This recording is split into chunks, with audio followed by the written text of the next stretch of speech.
Secular அப்படின்னா மதசார்பற்ற அப்படின்னு அர்த்தம் கைஸ். நீங்க பாகிஸ்தான் எடுத்துக்கலாம், ஆப்கானிஸ்தான் எடுத்துக்கலாம், ஈரான் எடுத்துக்கலாம், சவுதி அரேபியாவை எடுத்துக்கலாம். இதெல்லாம் என்ன நாடு அப்படின்னு பார்த்தீங்கன்னா ஒரு இஸ்லாமிக் ஸ்டேட், ஒரு முஸ்லிம்களுக்கான நாடு. இந்த மாதிரி ஒரு குறிப்பிட்ட மதம் சார்ந்து நம்மளுடைய நாடு இல்லாம ஒரு செக்யூலர் கண்ட்ரியா இருக்கும் அப்படின்னு சொல்றாங்க. ஒரு மதசார்பற்ற நாடா நம்மளுடைய நாடு இருக்குன்னு சொல்றாங்க.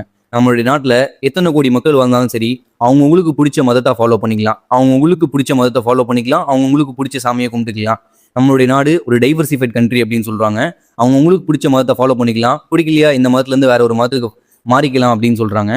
அரசாங்கத்துல எந்த ஒரு தருணத்திலையுமே ஒரு குறிப்பிட்ட மதம் டாமினேட் பண்ணாது.